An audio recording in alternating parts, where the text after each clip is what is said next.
Hi, this is Scott Garibay, and today we're going to talk about Dungeons & Dragons, and we're going to talk about Season 1, Episode 7 of Arbor Adventures. And so this is my current Dungeons & Dragons campaign, and let's get into the story. So this is the start of Session 7, and Doulos now has his direwolf mount, OE, which means one of us. That is what that name means. It's OOU, spelled OOU, and pronounced OE.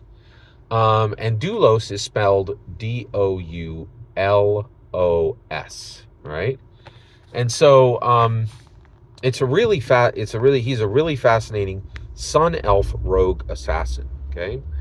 And so at this point, he has linked up with his brother, and he is helping his brother to find the cursed blade Thove. Now that cursed blade is on his belt, right? So that part is a little disingenuous, right? But this gets fixed soon. So he's helping him to find the cursed blade Thove, okay? And then he needs to find a champion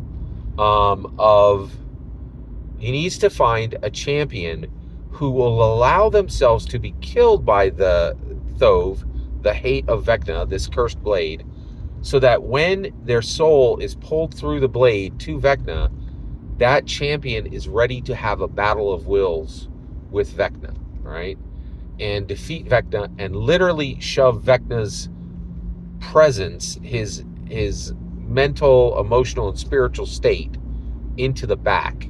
And then that, whatever champion is there, will then essentially take over Vecna. Vecna, the power platform, all that is Vecna, his body, his powers, his spells, everything.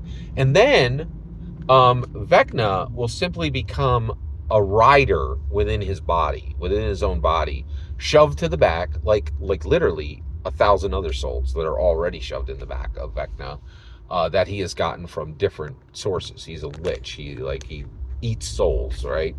So and then they stay within him, like subjugated, right? Because he's defeated them in this battle of wills, right? So the whole point of this is to find the cursed blade, find a noble champion who will be killed by the cursed blade, and then that noble champion will be transported. Their spirit will be transported to Vecna and will face Vecna in a battle of wills. Okay, so that's the stakes here, right? So at the beginning of this venture, Doulos is traveling away with his two allies, his crew essentially, Parak, this half-elf ranger, and Grax, this dragonborn fighter, and then his brother, who is a sun elf named Farrowin, right?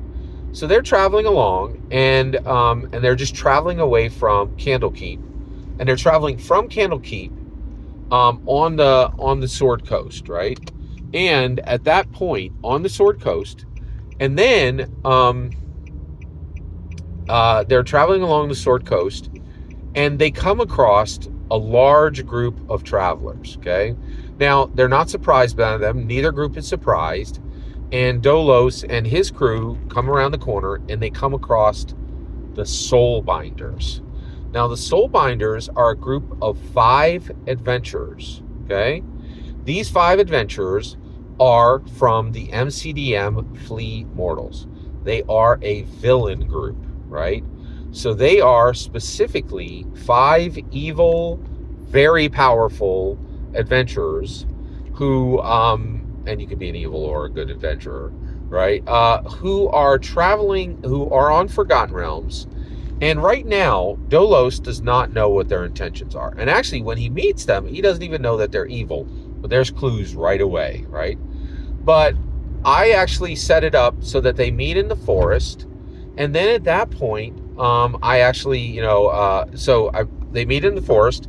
And this group of 5 adventurers have with them 2 5-person squads of armored soldiers, and then 3-member squads of archers. So they have 6 archers and 10 armored longsword soldiers, right?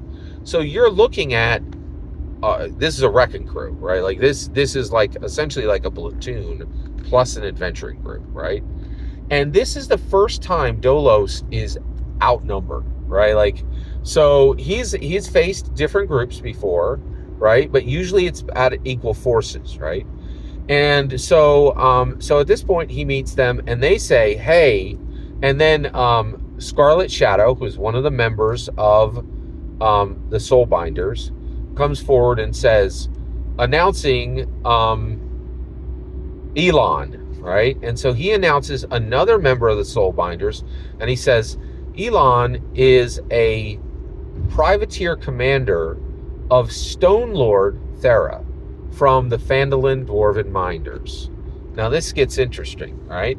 So Dolos is fully aware of the war that is burning in Phandalin right now between the human woodcutters and the Dwarven miners, right? And this is escalating, right? And so this group of this evil adventurer group is saying they're saying, one of the members is saying, I'm a privateer commander, and I am moving from Candlekeep up north, right? Because they're going to have to go past Baldur's Gate, and then they're going to have to go past Waterdeep. And then when they start to get near Neverwinter, they will find Phandalin, right?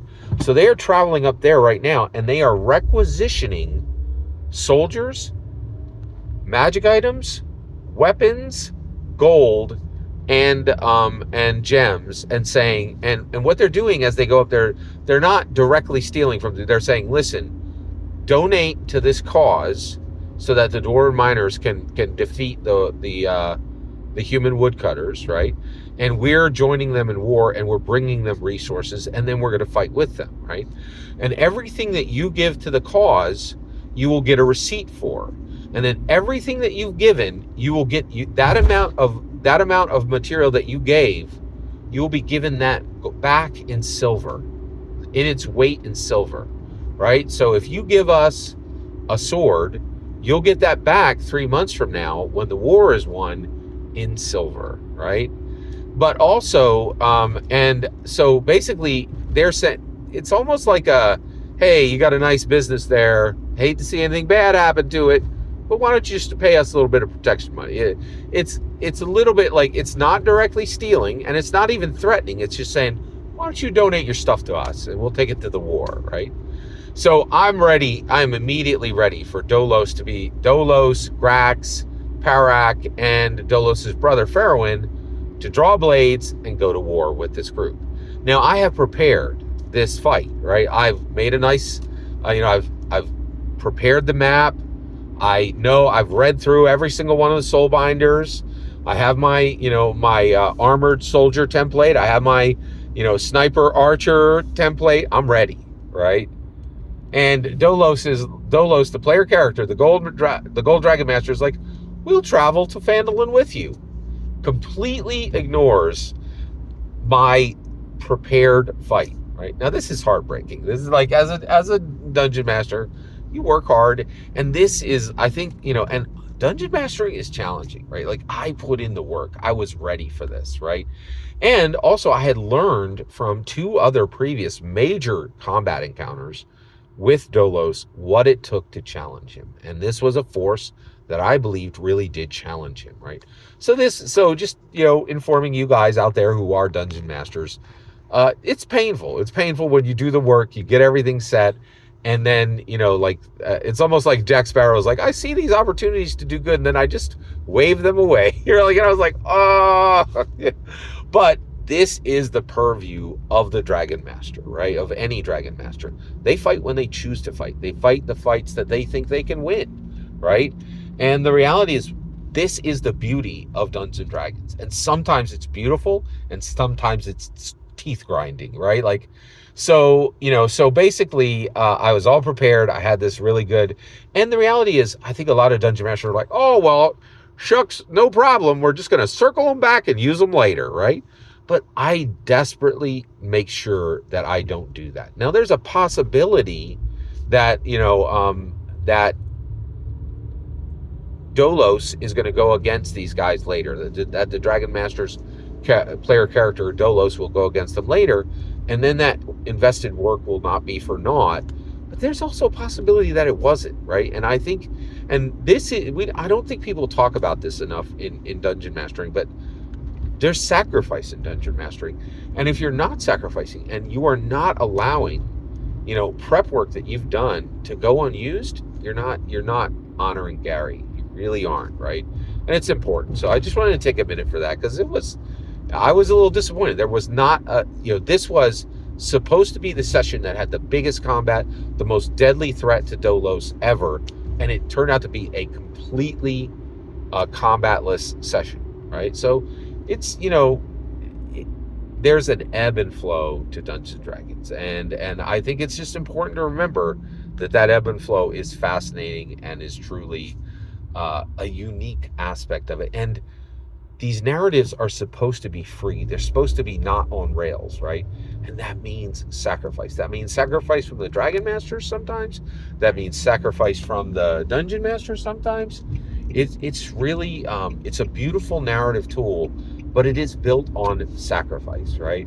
So I thought that was really interesting. So he sails past them, and that's where we're going to end this this update from Season 1, Episode 7 of Arbor Adventures. Thank you so much for letting me share this with you. Every single word you just heard is my humble opinion on Arbor Adventures. The important part is where I hear your humble opinion. When you get in the comments and send your traffic, please consider subscribing, and have a fetch millennium.